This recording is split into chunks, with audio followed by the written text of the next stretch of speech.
हालेलुया परमेश्वरलाई महिमा होस् र फेरि पनि म तपाईहरुलाई हाम्रो यो सेसनमा स्वागत गर्न चाहन्छु अनि आशा राख्छु तपाईहरु जहाँ हुनुहुन्छ परमेश्वरको कृपामा सबैजना सुरक्षित हुनुहुन्छ अनि सबैजना परमेश्वरसँग समय बिताइरहेको हुनुहुन्छ होला अनि तपाईहरुको सम्बन्ध प्रभुसँग यो दिनहरुमा एकदमै नजिक हुँदै गइरहेको छ भन्ने आशा राख्दछु अनि निरन्तर हाम्रो प्रार्थना यही छ अनि यो सेसनहरु गराएको कारण पनि यही हो ताकि यो कुराहरुद्वारा तपाईहरु सबैजना उत्साहित हुन सकेको होस् किनभने यो दिनहरुमा हाम्रो सधैं जस्तो आइतबार हामी भेला भएर संगति गर्ने अनि अन्य विभिन्न मिशन ट्रिपहरु विभिन्न हाम्रो सेवाकाईको क्षेत्रको सबै कुराहरु बन्द भएको कारणले गर्दा हामी परमेश्वरसँग उहाँको वचन सिक्दै उहाँसँग संगति गर्दै हाम्रो आत्मिक वृद्धि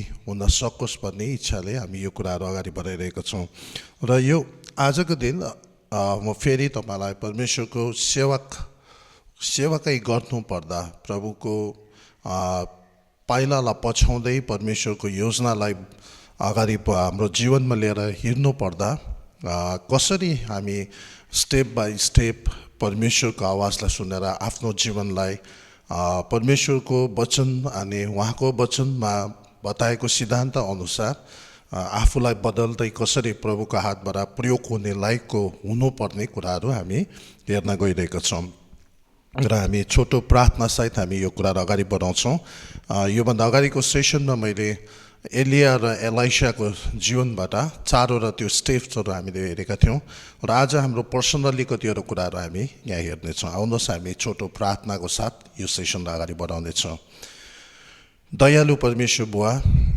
तपाईलाई हामी बडो धन्यवादको साथ महिमा हाम्रो प्रभु आदि मुक्तिदाता येशूको नाममा हामी चढाउँदछौं अनि तपाईको आफ्नो उपस्थिति र तपाईको निगाहको कारणले गर्दा जस्तो सुकै परिस्थितिमा पनि तपाईले हामीलाई सुरक्षित राख्नु भएको छ आफ्नो शान्तिले हामी प्रत्येकलाई भर्नु भएको छ र विशेष गरी यो दिनहरुमा हामीलाई तपाईको नजिक खिचिदिनु भएको लागि धन्यवाद चढाउँछौं चाहे यो महामारी या दुष्टले जस्तै नराम्रो परिस्थिति हाम्रो बीचमा ल्याउनु खोजे तापनि तर तपाई पवित्र आत्मा परमेश्वरको संरक्षणमा तपाईको फलोअपको कारणले गर्दा हामी सबैजना एकदमै आनन्दित अनि सुरक्षित तपाईले राख्नु भएको लागि सबै महिमा हामी तपाईलाई चढाउँछौं र आज फेरि तपाईको वचनद्वारा हामी केही कुराहरु हेर्न गइरहेका छौं प्रभु तपाईले हामीलाई आशीष गर्नुहोस् विशेष गरी हामी तपाईको दास अब्राहमको जीवनबाट केही कुराहरु हामी सिक्ने छौं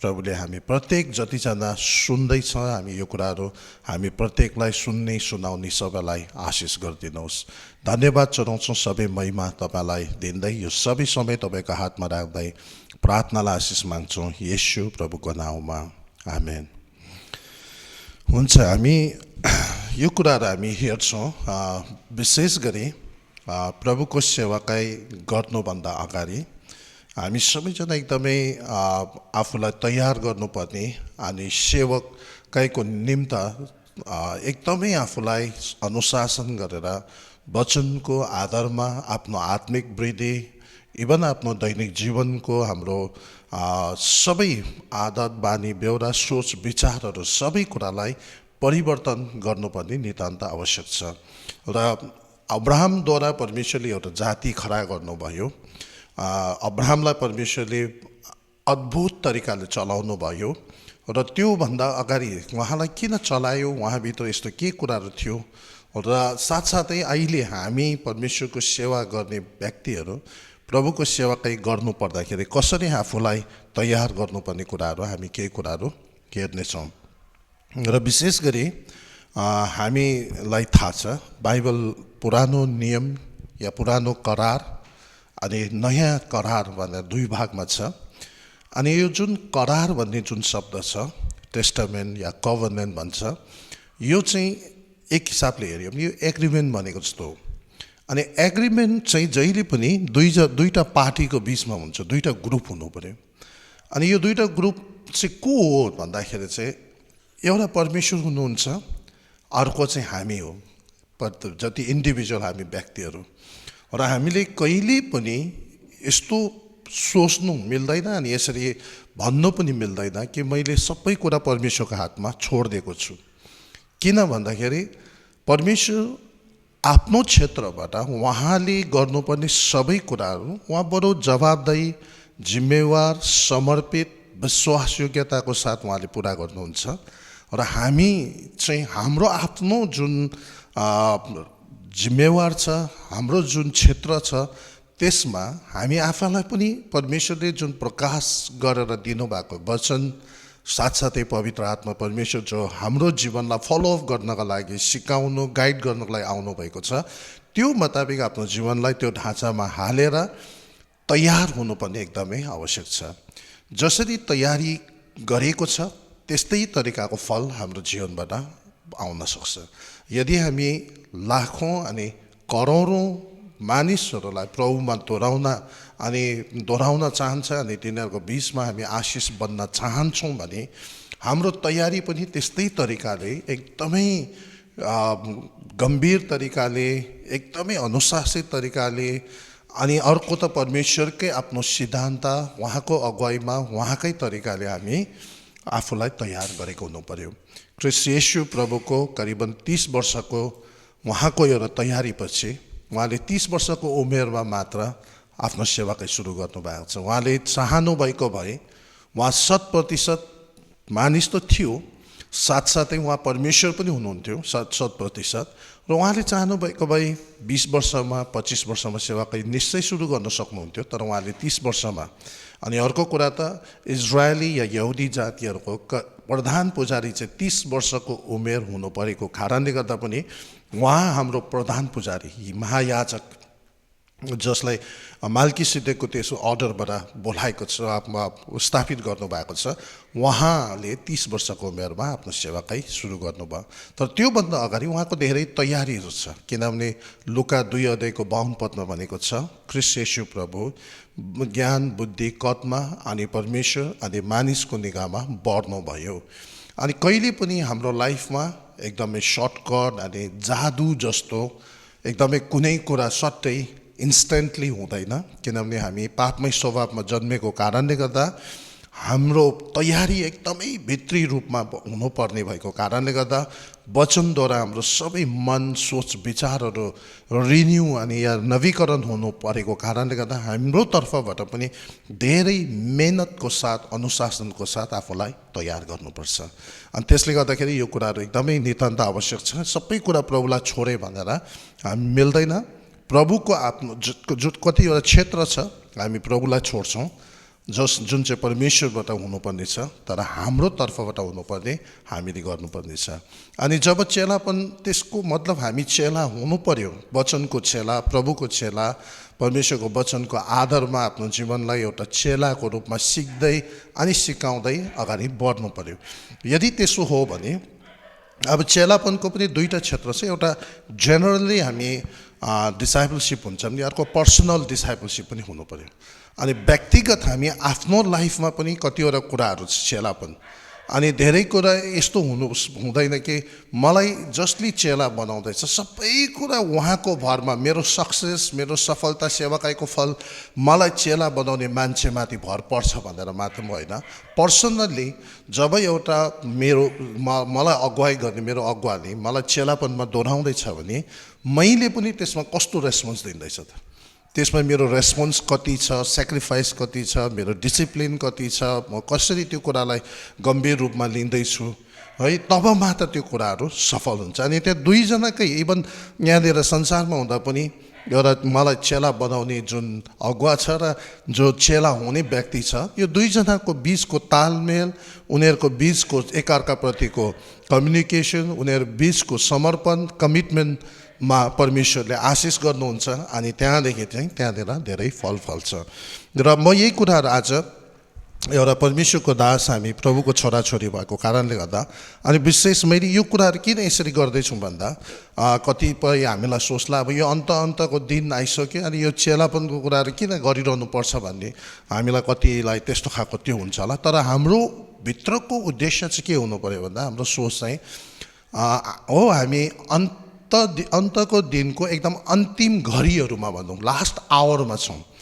तर पनि जति दिनसम्म प्रभुले हामीलाई यो संसारमा राख्नुहुन्छ, हाम्रो भित्रको इच्छा चाहिँ के हो भन्दा त्यो समयभित्रमा चाहिँ परमेश्वरलाई महिमा पुग्ने गरिकन, हाम्रो जीवनबाट महिमा हुने गरिकन हामीले फल फलाउनै पर्छ। एकै दिन बाँकी छ भने पनि केही न केही परमेश्वरको राज्यको लागि गर्नुपर्ने छ। र त्यो सबै कुरा गर्नु पर्दाखेरि चाहिँ हामीले सर्टकट अतालेर आफ्नो तरिकाले नगर्ने, तर परमेश्वरको वचनको आधारमा उहाँको सिद्धान्त र उहाँले देखाएको तरिका अनुसार हामीले गर्नुपर्ने आवश्यक छ। म पछि गएर यो सिरिज हाम्रो येशू प्रभुले कसरी चेला बनाउनु भयो, के गर्नुभयो भने हामी वृत्तान्त त्यो कुराहरू पछि हेर्नेछौँ। तर आज कतिवटा यो क्वालिटिजहरू, कतिवटा गुणहरू हाम्रो जीवनमा ल्याउनु पर्ने कुराहरू यो क्यारेक्टर्सहरूबाट हामी सिक्न गइरहेका छौँ।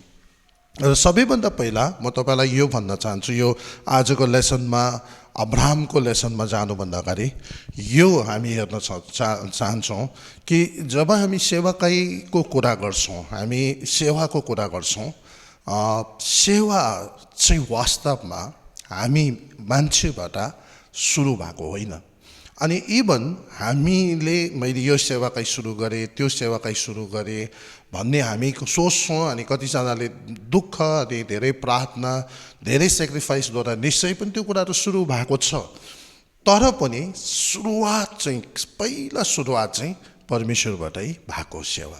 अनि त्यसले गर्दाखेरि परमेश्वरको नेचर, एउटा उहाँको स्वभाव के हो भन्दाखेरि सेवा गर्ने, संरक्षण गर्ने, प्रोभाइड गर्ने, गाइड गर्ने, हामीलाई एकदमै उन्नतिशील मार्गमा लाने, त्यो उहाँको एकदम उच्च विचार, उच्च सोच, एकदम प्रेमिलो परमेश्वर बुवा हुनुहुन्छ। र सबैभन्दा पहिला म तपाईँलाई उहाँ सेवाकै उहाँहरूबाट सुरु भएको भन्ने कुराहरूलाई अलिकति हेरेर हामी अगाडि बढ्छौँ। यो चाहिँ कहाँनिर छ भन्दाखेरि दोस्रो कोरिन्थी 13 अध्यायको अन्तिम पदहरूमा, तपाईँले अन्तिम पदमा हेऱ्यो भने धेरैचोटि हामी हाम्रो आइतबारको सङ्गति, आराधना सङ्गति सकेपछि मण्डलीको गुरुबाहरूले, अगुवाहरूले आशिषको प्रार्थनाको रूपमा यो प्रार्थना गर्ने गर्छन्।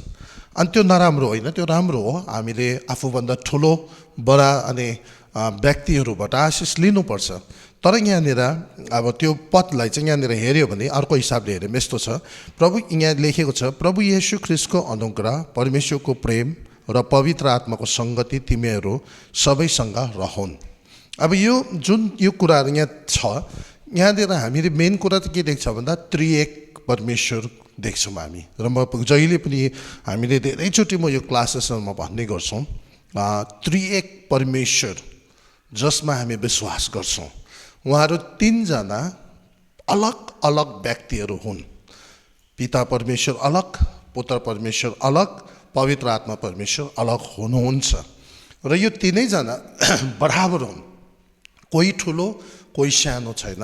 उहाँहरू तीनैजना परमेश्वर, उहाँहरू तीनैजना बराबर हुन्। कतिचोटि हाम्रो मनले चाहिँ, माइन्डले चाहिँ सोच्ने गर्छ पिता र पुत्र भनेको बित्तिकै पिता भनेको ठुलो र पुत्र भनेको सानो, या उहाँको छोरा होला, उहाँले जन्माउनु भएको होला भन्ने हामी सोची पछाउँछौँ। बाइबलमा यो कुराहरू एकदमै साइलेन्ट छ, क्लियरली यो भनेको छैन कि किन उहाँलाई पुत्र, उहाँलाई पिता भनेर भन्यो। तर वास्तवमा मैले हेर्दाखेरि चाहिँ यो चाहिँ उहाँहरूको रोल हो। किनभने पुत्र परमेश्वर येशू ख्रीष्ट चाहिँ संसारमा एउटा मानिसको रूपमा जन्म लिनुपर्ने थियो, र उहाँले एउटा 100% इन्सानको रूपमा, मान्छेको रूपमा उहाँले सेवा गर्नुपर्ने थियो। यो चाहिँ किन भन्दाखेरि यदि उहाँ परमेश्वरकै मात्र रूपमा आउनुभयो भने उहाँले मान्छेसित रिलेट गर्नु सक्दैनन्। अनि इभन यहाँसम्म कि क्रुसमा हामी उहाँलाई क्रुसिफाई पनि गर्न सक्दैनौँ, किनभने परमेश्वरको मृत्यु हुँदैन। त्यसले गर्दा मान्छेसँग व्यवहार गर्नुपर्दा, मान्छे हाम्रै लेभलमा हामीसँग रिलेट गर्न हामी जस्तै भएर आउनु पर्दा, उहाँ एउटा आफ्नो ईश्वरको त्यो जति पनि गुणहरू खाली गरेर संसारमा मान्छेको रूपमा सबैको अगाडि जिएर गरेर देखाउनु पर्दा उहाँले आफूलाई पिता परमेश्वरको अधीनमा रहेर सबै कुरा गर्नुपर्ने भयो। त्यसले गर्दा उहाँ प्रार्थना गर्नुहुन्थ्यो, उहाँले बिहानै उठेर जानुहुन्थ्यो प्रेयरमा, क्वाइट टाइम उहाँले शान्त समय बिताउनुहुन्थ्यो। र यो सबै कुरा चाहिँ के हो भन्दाखेरि उहाँले आफूलाई कसैको अधीनमा राखेर परमेश्वरको राज्यको काम यो संसारमा हाम्रो बीचमा सबै अगुवाई गर्नका लागि अनि यो कुराहरू गरेको छ। त्यसले गर्दा उहाँलाई पुत्र परमेश्वर भनेर कहलाएको छ। तर उहाँहरू वास्तवमा तीनैजना अलग अलग हुन्। अनि यो त्रिएकता भने तपाईँले कहिले पनि कतिले सोच्छ, हुन त बाइबलमा ट्रिनिटी भनेर लेखेको छैन, ऱ्याप्चर भन्ने शब्द छैन, तर यो कुराहरू एकदमै बताएको छ। वास्तवमा त्यो नभए पनि, डाइरेक्ट त्यो शब्द नभए तापनि, तर त्यो सबै कुराहरू धेरैचोटि वर्णन गरेको छ। त्रिएक परमेश्वर छन्, तीनजना अलग अलग व्यक्ति। अनि कतिजना हाम्रो सोच आउँदा तीनजना चाहिँ कसरी एक हुनुसक्छ त? अनि त्यो पक्का पनि निश्चय एउटा प्रश्न हुन्छ। तर यो त्रिएक चाहिँ कस्तो हो भन्दा एउटा साधारण उदाहरण मैले भन्नु हो भने, एउटा परिवारमा 4 जना 5 जना मेम्बर हुनुसक्छ, सदस्य हुनुसक्छ, तर त्यो 5 जना मेम्बर भए तापनि हामी त्यसलाई एउटै परिवार भन्छौँ। अनि त्यो कसरी एउटा परिवार भयो त? कोही बेला आर्मीहरूको एउटा कम्पनी, रेजिमेन्ट, बटालियनमा सयौँ हजारौँ मान्छेहरू हुन्छ, तर त्यसलाई एउटा कम्पनी, एउटा रेजिमेन्ट हामी भन्छौँ है। कोही बेला एउटा क्लासमा, एउटै क्लासहरू हामी थुप्रो मान्छेहरू हुन्छ, थुप्रो नानीहरू हुन्छ, टिचरले पढाइरहेको हुन्छ, तर हामी एउटै क्लास भन्छौँ। किनभने त्यो सबै कुरा एउटै ठाउँमा, एउटै जग्गामा एउटा कुरा लिएर हिँडेको कारणले गर्दा हामी त्यसलाई एक भन्छौँ।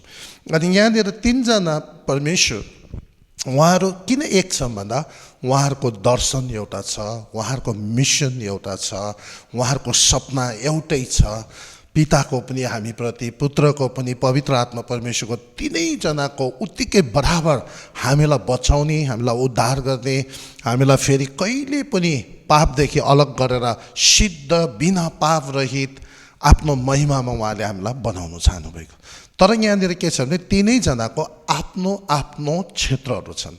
उहाँहरूको तीनैजनाको आफ्नो आफ्नो सेवा गर्ने मिनिस्ट्री जुन छ त्यो छुट्याएको छ। त्यसले गर्दा हामी यहाँ संसारमा हुँदाखेरि मेरो सेवकाई, तिम्रो सेवकाई, उसको एकअर्कासँग कम्पिटिसन गर्ने कुरै आएन। यदि हामी सबैले परमेश्वरको बाटोलाई पछाएर उहाँको राज्यको काम गरिरहेको छ र सेवकाई बढाउने हो भने आफ्नो आफ्नो क्षेत्र, प्लेसलाई थाहा पाएर, एक अर्काको अधीनमा रहेर, एक अर्कालाई रेस्पेक्ट गरेर, आफ्नो क्षेत्रबाट आफूले निपुणता साथ योगदान दिएर एक अर्काको सिमाना नमिचिकन काम गर्नुपर्ने हुन्छ। किनभने मैले अन्दाजमा त्यस कारण गर्नु हुँदैन, मैले जेसुकै गरेर हुँदैन। किनभने मेरो आफ्नो जुन काम छ मलाई दिएको त्यो अर्कोले गर्नु सक्दैन र मैले मेरो क्षेत्रबाट आफ्नो योगदान दिनु पर्यो। र जसलाई जुन क्षेत्रमा दिएको छ त्यही क्षेत्रमा रहेर आफ्नो आफ्नो क्षेत्रमा काम गर्नु पर्यो। कसैलाई पास्टरल सेवाकाई दिएको होला, कसैलाई प्रचारको सेवाकाई दिएको होला, कसैलाई शिक्षा दिने होला, कसैलाई सहायता गर्ने होला, कसैलाई लिडरसिप गर्ने होला, कसैले पछाडिबाट उभिने एकदम हेल्प गर्ने होला, जेसुकै, कसैले कमाएर दिने होला। तर आफ्नो क्षेत्र थाहा पाएर, अर्कोको नकल नगरिकन आफ्नो क्षेत्रबाट म चाहिँ यसको लागि हो भन्ने थाहा पाएर त्यहाँनिर आफ्नो काम गर्नु सक्नु पर्यो, आफ्नो योगदान बेस। यहाँनिर अब यहाँ सेवाकाईको क्षेत्र हेर्दाखेरि के देख्यो भन्दा प्रभु येशू ख्रिस्टको आफ्नो एउटा क्षेत्र छ, मिनिस्ट्री। उहाँहरूको तीनैजनाको एउटै दर्शन, एउटै सपना भए तापनि आफ्नो आफ्नो एउटा डिपार्टमेन्ट छुट्याएको छ। अनि त्यो डिपार्टमेन्ट छुटेकोमा चाहिँ आफ्नो आफ्नो डिपार्टमेन्ट के छ भने प्रभु येशू ख्रिस्टको अनुग्रहको क्षेत्र छ, पिता परमेश्वरको के छ, प्रेमको क्षेत्र छ, र पवित्र आत्मा परमेश्वरको के छ, सङ्गतिको सेवाकै छ। अनि यसको मतलब के छ? प्रभु येशू ख्रिस्ट हाम्रो निम्ति अनुग्रह बनेर आयो। त्यसले गर्दा हाम्रो उद्धार चाहिँ अनुग्रहद्वारा, अनि परमेश्वरले दिएको अनुग्रह प्रभु येशू ख्रिस्ट मार्फत, अनि हामीले त्यसलाई विश्वासद्वारा ग्रहण गरेर उद्धार हुन्छ। उद्धार चाहिँ धन सम्पत्ति, हिरा मोती, कुनै पनि थोकले, धर्म कर्मले हामी प्राप्त गर्न सक्दैनौँ, हामी किन्न सक्दैनौँ।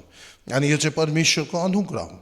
अनि हामी सबैजना जन्मिँदा पापमा जन्मेका छौँ र परमेश्वर स्वयं येशू ख्रिस्ट, हामी सबैजना परमेश्वरको महिमादेखि रहित थियौँ, चुकिसकेका थियौँ र त्यो खाली स्थान केहीले पनि भर्न सक्थेन।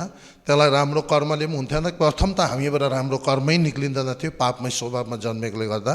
र त्यसले गर्दा केहीले पनि त्यसलाई कभर अप गर्न नसक्ने भएपछि प्रभु येशू ख्रिस्ट पुत्र परमेश्वर मान्छे भएर हाम्रो जग्गा, हामीले भोग्नुपर्ने दुःख, कष्ट, पीडा, दण्ड सबै आफूमाथि लिएर अनुग्रह बनेर हाम्रो तर्फबाट उहाँ क्रुसमा बलि हुनुभयो र उहाँको त्यो अनुग्रह जब हामी विश्वास साथ एक्सेप्ट गर्छौँ तब हामी सबैजना पास हुन्छौँ या उद्धार पाउँछौँ। त्योभन्दा अगाडि हामी सबैजना के छौँ? फेल भएको छौँ।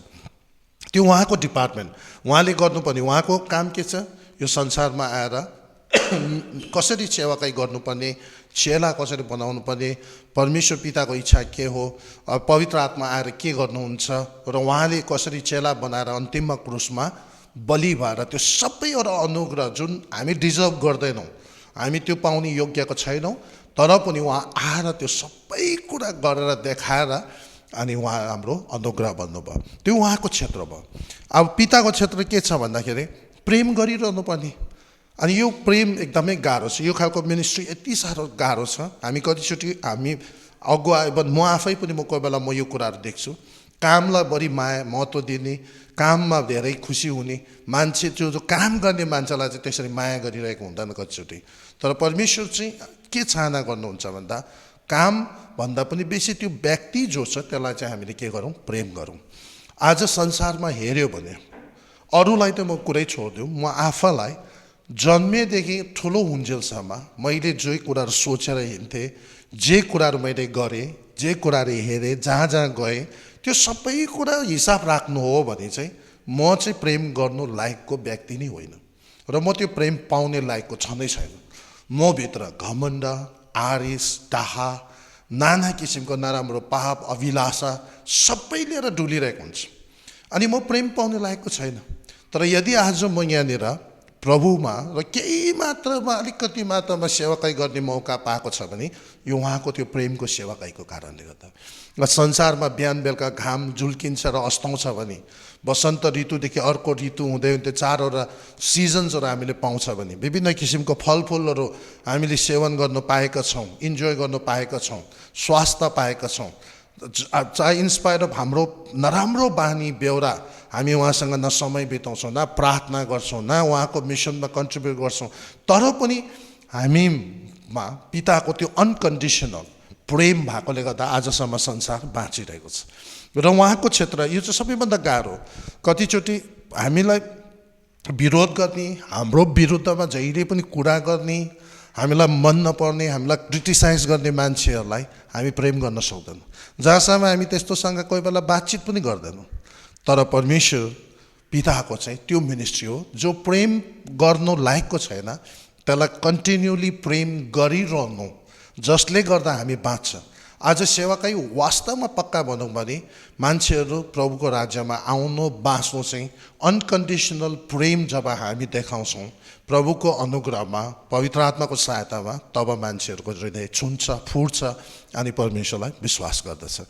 अनि यो परमेश्वर पिताको आफ्नो क्षेत्र भयो। अनकन्डिसनली पुस्नो पिँढी हजारौँ वर्ष प्रेम गरिरहनु, जबकि पृथ्वी प्रेम गरिनु लायकको छैन। पृथ्वीमा बस्ने व्यक्तिहरू हाम्रो सबै कुराहरू भ्रष्ट छ, तर पनि उहाँले कन्टिन्युली प्रेम गर्नुभएको छ। त्यसरी नै पवित्र आत्मा परमेश्वरको सङ्गति। अनि पवित्र आत्मा परमेश्वर हामीलाई थाहा छ प्रभु येशू ख्रिस्ट जानुभएपछि उहाँले सुरु गरेर जानुभएको सबै काम चाहिँ त्यसलाई फलोअप गर्न र त्यसलाई अगाडि बढाउनको लागि उहाँ आउनुभयो।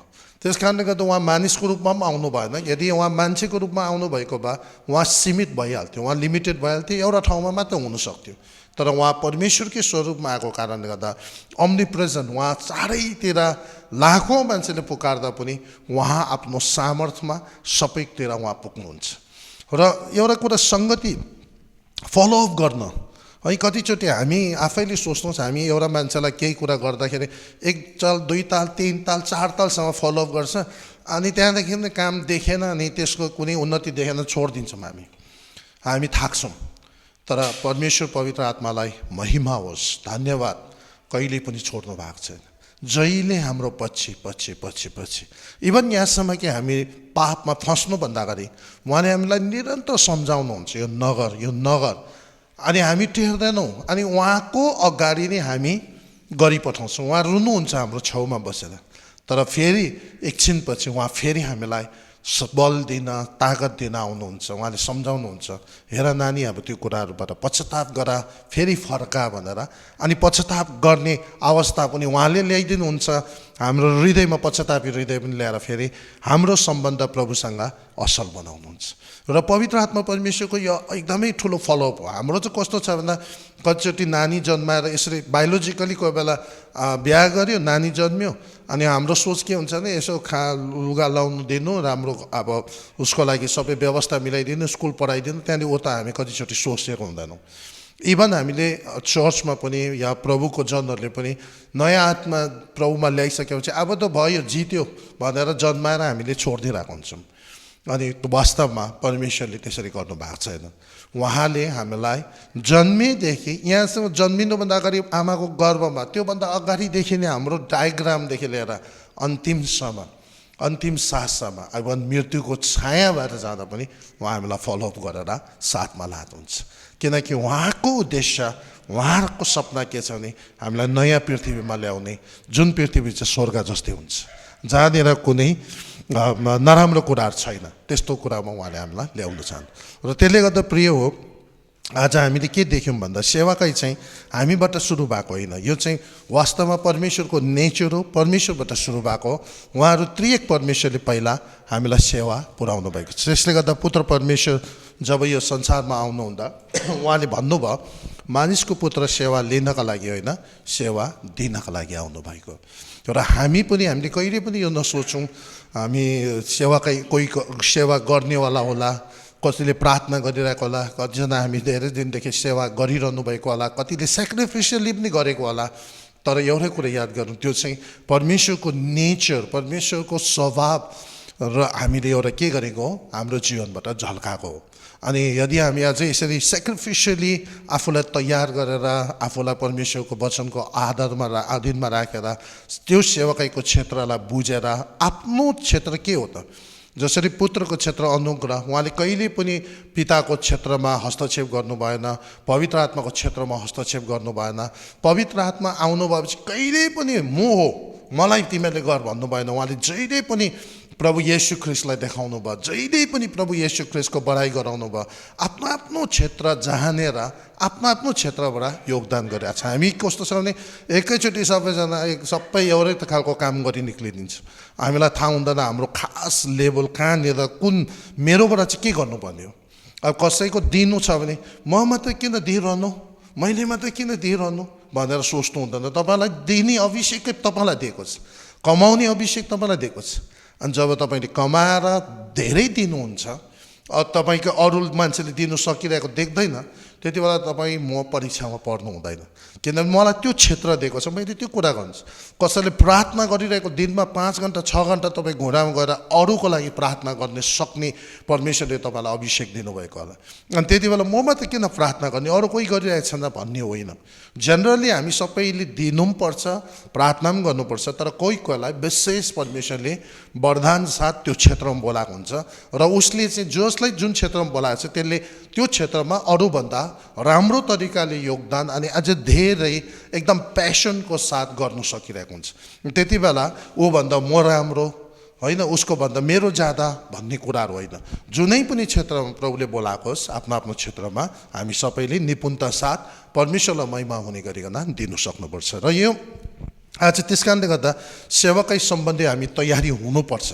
अनि तयारी हुनु पर्दाखेरि अब प्रभुको जनहरूको क्यारेक्टरबाट हामी केही कुरा सिक्दैछौँ। र मैले पहिला बेस चाहिँ के देखेँ भने सेवाकै चाहिँ परमेश्वरको नेचर हो, परमेश्वरबाट सुरु भएको, यो चाहिँ मान्छेबाट होइन। र हामीले कहिले पनि आफैले क्रेडिट लिनु हुँदैन, सबै कुरा उहाँलाई जानुपर्छ। र यो उहाँको नेचर, एउटा उहाँ हाम्रो सृष्टिकर्ता, हाम्रो पिता भएकोले गर्दा, हामी उहाँको सन्तान भएको कारणले गर्दा हामीभित्र सेवाको भावना हुनैपर्छ। अनि त्यो कुन क्षेत्रमा प्रभुले सेवा पुर्याउनुको लागि बोलाएको छ त्यो क्षेत्र पत्ता लगाउनै पर्छ। अनि त्यसमा हामीले हस्तक्षेप नगरेर, सिमाना नमिचेर, एक अर्काको अधीनमा बसेर एक अर्कालाई रेस्पेक्ट गरेर गर्नुपर्छ। कहिले पनि सेवाका इन्डिभिजुअली एकजना मान्छेले गर्नु सक्दैन, किनभने यहाँनिर हाम्रो टिमवर्क चाहिन्छ। जसरी पिता पुत्र पवित्र आत्माले एउटा टिममा बसेर आफ्नो आफ्नो क्षेत्रमा उहाँले निपुणता साथ एक अर्कालाई रेस्पेक्ट गर्दै जब उहाँले काम गर्यो तब तपाईँ र मेरो उद्धार भएको छ। आज संसारको हराएको मान्छेहरू सबैलाई प्रभुमा ल्याउनु हो भने हामी पनि त्यसरी टिमअप गर्नु सक्नु पर्यो। कोही सेवकै दिने खालको होला, कोही प्रार्थना गर्ने सेवकै होला, कोही फिल्डमा गएर काम गर्ने व्यक्ति होला, अनि उसले फिल्डमा जाँदा चाहिँ म पनि जान्छु भन्ने खालको त्यो होरबाजी र एकअर्कासँग होइन, आफ्नो क्षेत्र चाहिँ थाहा पाएर को फिल्डमा काम गर्दैछ, को ट्रेनिङ गर्नुमा राम्रो छ, को चाहिँ प्रार्थनामा राम्रो छ, कुन कुरा एकदम कमाएर दिनुमा राम्रो छ, कुन चाहिँ फन्ड रेजिङमा राम्रो छ, कसले रिलेसनसिप र कनेक्सन गर्न राम्रो छ, आफ्नो आफ्नो क्षेत्रमा निपुणता साथ गर्नु सक्नु पर्यो। तब हामी यसरी मिल्यो र युनिटीमा आयो भने, एकतामा त्यो तरिकाले एकतामा आयो भने चाहिँ लाख किन करोडौँ मान्छेहरू हामी बचाउन सक्छौँ अनि परमेश्वरको महिमा हुन्छ। अनि सायद हामी विभिन्न क्षेत्रमा यो मण्डली नबनेर त्यो मण्डली, यो डिनोमिनेसन त्यो डिनोमिनेसन नबनेर, यो जाति त्यो नजाति नबनेर यसरी मिलेर गऱ्यौँ भने चाहिँ हामी हाम्रो एउटा टिमवर्कबाट लाखौँ करोडौँ मान्छेहरू बचाएर केवल स्वर्गमा मात्रै होइन, यही पृथ्वीमा पनि हाम्रो परमेश्वरलाई हामी आराधना चढाउन सक्छौँ। र प्रभुलाई महिमा होस्। आज तपाईँलाई आशिष मिलेको हुन् र मैले अब्रामको जीवनबाट केही कुराहरू चाहिँ म तपाईँलाई यहाँबाट अगाडि लान्छु। र अब्रामको बुलाहट अगाडि सबैभन्दा पहिला अब्रामलाई परमेश्वरले एउटा विशेष प्रोजेक्टको लागि, विशेष कामको लागि बोलाउँदै हुनुहुन्छ र त्यो कामको लागि बोलाउनुभन्दा अगाडि परमेश्वरले कसरी काम गर्नुभयो त्यो कुराहरू हामी हेर्छौँ। र यो अब्रामको जीवनको बुलाहट यो यही सम्बन्धी, सेवाको सम्बन्धी नै हो। अनि यहाँ अगाडि बढाएर लाँदाखेरि चाहिँ यहाँनिर के देख्छौँ भन्दाखेरि उत्पत्ति 11 अध्यायदेखि म तपाईँलाई यहाँनिर हेर्न चाहन्छु। 11 अध्यायको 26 पदमा यसरी भनेको छ, तेराको उमेर 70 वर्ष हुँदा उनी अब्राम, नाहोर र हारानका पिता भए। तेराको वृत्तान्त यही हो। तेरा अब्राम, नाहोर र हारानका पिता भए अनि हारान लोतका पिता भए।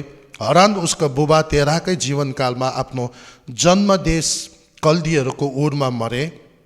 अब्राम र नाहोरले विवाह गरेर पत्नी ल्याए।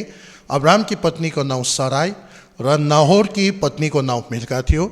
तिनी हारानको छोरी थिइन्। हारान चाहिँ मिल्का र यिस्काका छोरी थिइन्। हारान चाहिँ मिल्का र यिस्काका पिता थिए। सराई बाँझी थिइन् र तिनका कोही छोराछोरी थिएनन्। तेराले आफ्नो छोरा अब्राम र हारानको छोरा आफ्नो नाति लुत र अब्रामकी पत्नी आफ्नो बुहारी सराईलाई साथमा लिएर कल्दीहरूको उरबाट कनान देशमा जान तिनीहरू सँगै निस्के।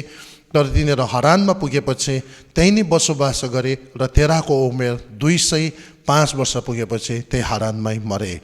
अब यहाँनिर एउटा ब्याकग्राउन्ड छ। अब्रामको पिता तेरा अनि यो डल्लै परिवार यति बेला उर भन्ने ठाउँमा बसोबासो गर्थे। अनि यो चाहिँ बेबिलोन, अहिलेको इराकको नजिक थियो। अनि यो ठाउँमा चाहिँ त्यति बेलाको सबैभन्दा एउटा एडभान्स एउटा सिभिलाइजेसन भनौँ, सबै राम्रो सुविधाजनक, एटलिस्ट त्यो जमानाको सबैभन्दा राम्रो ठाउँ जस्तो थियो। अनि त्यहाँ उनीहरू एकदम वेल सेटल थियो। तर परमेश्वरले तिनीहरूलाई बोलाउँदै हुनुहुन्छ। अब यो बोलाउनुको कारण पनि हामीलाई थाहा छ, परमेश्वरको मिसन हामीलाई थाहा छ। किन भन्दा योभन्दा अलिक अगाडि बाबेलको धरारमा मान्छेहरूको भाषा खलबली भएकोले गर्दा विभिन्न जाति भाषा बोल्ने अब ग्रुप निक्लिएको छ। त्योभन्दा अगाडि संसारमा एउटै भाषा हुँदा सजिलोसितले परमेश्वरले त्यो मानिसहरू बीचबाट एकजनालाई परमेश्वरले चुन्नुहुन्थ्यो अनि उहाँ मार्फत चाहिँ आफ्नो सन्देश मानिसहरू कहाँ पुर्याउने गर्थे। तर अब यहाँ विभिन्न जाति निक्लेपछि चाहिँ अब कसरी सन्देश पुर्याउने त? अनि ती पुर्याउनको लागि परमेश्वरले अलग्गै एउटा जाति निकाल्नु पर्ने भयो। अनि त्यो जातिलाई चाहिँ परमेश्वरले आफ्नो व्यवस्था सबै कुरा दिएर एउटा मोडल बनाएर अरू सबै जातिहरूको बिचमा तिनीहरूलाई गवाई या विटनेस बनाउनु चाहना गर्नुभएको। त्यसले गर्दाखेरि इजरायल र चर्चलाई चाहिँ, मण्डलीलाई चाहिँ उहाँले आफ्नो गवाई भनेर भन्नुभएको। चर्च अहिले नयाँ नियममा हामी उहाँको गवाई हौँ अनि इजरायल पनि उहाँको गवाई हुनका लागि प्रभुले बोलाउनु भएको। अनि यो कुराहरू अब यहाँनिर त्यो खालको सेवाका एउटा सबै जातिहरूको बिचमा सेवा पुर्याउनका लागि प्रभुले एउटा ग्रुप बनाउनका लागि, एउटा सुरु गर्नका लागि एउटा व्यक्तिलाई बोलाउँदै हुनुहुन्छ। अनि यहाँबाट सबैभन्दा पहिला म देख्दैछु बुलाहट चाहिँ अब्रामभन्दा पनि पहिला उसको बाउकोमा आएको छ। तेराको जीवनमा त्यो बुलाहट पक्का आएको। किन भन्दा यहाँनिर लेखेको छ, तेराले आफ्नो छोरा अब्राम र हारानको छोरो आफ्नो नाति लुत र अब्रामको पत्नी आफ्नो बुहारी सराईलाई साथमा लिएर कल्दीहरूको उरबाट कनान देशमा जान तिनीहरूसँगै निस्किए। यहाँ हेर्नुहोस् 31 पदमा 11 कनान देशमा जानका लागि निक्लेको। उसलाई भित्रबाट त्यो कनान जानुपर्छ, उड छोडेर कनान जानुपर्छ भन्ने किसिमको सोच अनि मनसाय कहाँबाट आयो त? निश्चय पनि परमेश्वरले उसको हृदयमा बोल्नु भएको। अनि किन परमेश्वरले उडबाटै गर्नु भएन त? कनानमै जानुपर्ने के छ त? कनान चाहिँ कुन देश हो भन्दा अहिले हामी इजरायल भन्छौँ, त्यो दिनहरूमा कनान भन्ने गर्थ्यौँ। अनि यो चाहिँ जियोग्राफिकली पनि संसारको सबैभन्दा बीच भागमा लोकेटेड छ। त्यसले गर्दाखेरि परमेश्वरले अब कनानबाट चाहिँ एउटा जाति खडा गरेर है, अनि त्यो प्रथम त्यहाँको जातिहरू पनि त्यहाँभित्र पनि त्यो जातिहरू थियो, बस्नु गर्थ्यो, जो चाहिँ एकदमै धेरै अब यसो हेऱ्यो भने सीमादेखि बाहिर पुगिसकेको थियो। तिनीहरूको दुष्टता चाहिँ यति साह्रो, किनकि तिनीहरूले त त्यहाँनिर एकजना एउटा मोलेक देवता भन्ने तिनीहरूले मान्ने गर्थ्यो, जसको अगाडि तिनीहरूले सानसानो नानीहरूलाई पनि जिउँदै जलाएर बलि गर्ने गर्थ्यो, जुन चाहिँ परमेश्वरको अगाडि अति नै घृणा एकदमै घिनलाग्दो कुरा भयो। अनि त्यसले गर्दा परमेश्वरले अब यो परिवारलाई बोलाउँदैछ। अनि यहाँनिर तेरालाई परमेश्वरले बोलाएको हामी देख्छौँ। अनि तेरा बोलाइसकेपछि हामी के देख्छौँ भन्दा तेराले त्यो कुरा रेस्पोन्ड गरेको छ, सुनेको छ र आफ्नो छोरा अब्राम अनि हारानको छोरा नाति लोतलाई अनि अब्रामको पत्नी सारालाई लिएर हिँडेको पनि छ।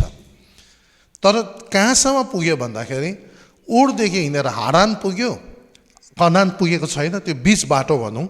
अनि हरानमै ऊ अल्झेको छ, हरानमै ऊ मर्यो, हरानमै सक्यो।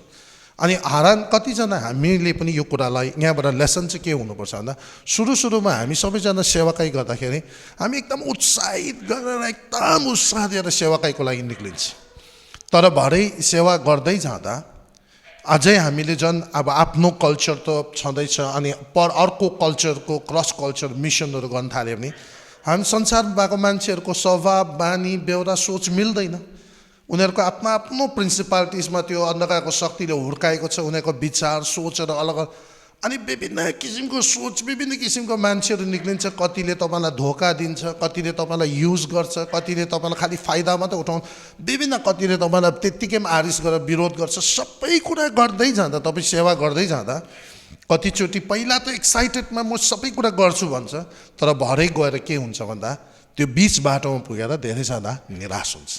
अनि कतिको त हृदय अरूले तपाईँलाई धोका दिएको, अनि त्यसमा तपाईँले क्षमा दिनु सक्नु भएन, रिलिज गर्नु सक्नु भएन, र विभिन्न कुराले गर्दा आफू बाँधेर हाम्रो हृदय चाहिँ ढुङ्गा जस्तो भएर हामी त्यहाँदेखि गाह्रो भएर बस्छ। अनि त्यसो गर्दाखेरि कोही बेला हामी पनि बोलावट पहिला सुनेको हुन्छ, अनि हामी निक्लेको पनि हुन्छ, त्यसलाई रेस्पोन्ड गरेर निक्लिन्छ पनि, तर बीच बाटोमा गएर विभिन्न किसिमको चोट लागेर विभिन्न किसिमको परिस्थितिमा भएर गएर तपाईँ भित्र कोही बेला कठोर भइदिएर हामीले बोलावट हराइपठाउँछ। अनि मलाई लाग्छ यहाँनिर तेरा पनि कनान निक्लेको मान्छे हारान पुगेर त्यहीँ नै बसोबासो गर्न थाल्यो। सायद हारान पुगेपछि ऊ कि त थाकेको थियो, कि त उसको विश्वास घटेर गयो, कि त हारान एकदम दामी ठाउँ, गाई वस्तु सबै उसको उन्नति हुने ठाउँ भयो। त्यसले गर्दा यो विभिन्न परिस्थिति कुनै पनि हुनसक्छ जसले गर्दा ऊ त्यहीँनिर अल्झ्यो। र कतिचोटि यस्तो विभिन्न कुराले कोही बेला इभन सेवाकाईमा पनि धेरै आशिष भएर धेरै सबै कुरा मजा भएर अलिक नामी भएको कारणले गर्दा पनि कोही बेला बोलावट हामी हराइपठाउँछौँ। अनि त्यसले गर्दा हामीले यहाँबाट सिक्नुपर्ने तेराको चाहिँ आधा बोलावट मात्रै उसले पुरा गरेर अन्त्यमा गएर ऊ हरानमा मरेको छ। त्यहाँदेखि उता चाहिँ अब त्यो बोलावटलाई पुरा गर्नका लागि परमेश्वरले तेराको छोरा अब्रामलाई बोलाउनु भएको छ। र हामी परमेश्वरको यो वचनद्वारा अब्रामलाई फेरि परमेश्वरले यो बोलावट कसरी पुरा गर्नुभयो र अब्रामलाई परमेश्वरले कसरी प्रयोग गर्नुभयो भन्ने हामी यसको ठिक अर्को सिरिजमा हामी हेर्नेछौँ। र निश्चय परमेश्वरले तपाईँ मलाई आशिष गरून्। हामीलाई परमेश्वरले जे कुराको लागि बोलाएको छ हामी पक्का त्यो कुरामा पक्का आफ्नो ठाउँ पत्ता लगाएर अन्तिम साससम्म विश्वासयोग्य भएर, जसरी ख्रिस्ट क्रुसमा अन्तिमसम्म दुईजना चोरहरूको बिचमा पनि 6 घन्टा उहाँ क्रुसमा लट्केर हाम्रो लागि एक एक थोपा रगत बगाएर हामीप्रति कमिटेड भएर उहाँले आफ्नो जीवन बलिदान गर्नुभयो। हामी पनि अन्तिम साससम्म उहाँप्रति विश्वासयोग्य हौँ।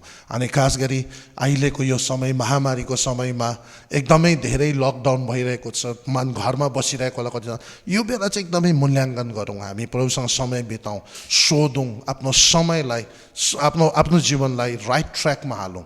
र निश्चय परमेश्वरले तपाईँहरू मलाई अब सही बाटोमा ल्याउनुहुन्छ, सिकाउनुहुन्छ। अनि एउटा ठुलो आशा मलाई यो कुराहरू भित्रबाट परमेश्वरले यो दिनहरूमा भनिरहनु भएको छ कि यो महामारीको ठिक पछि चाहिँ संसारमा ठुलो कटनी हुनेछ, लाखौँ मान्छेहरू प्रभुमा आउनेछ।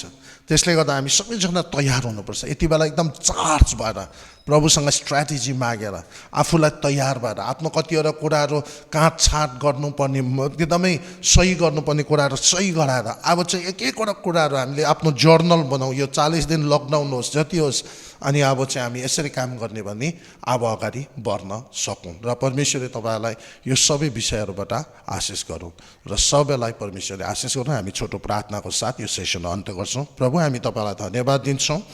तपाईँ परमेश्वरमा हामी पक्का जवाबदेही र जिम्मेवार हुन चाहन्छौँ।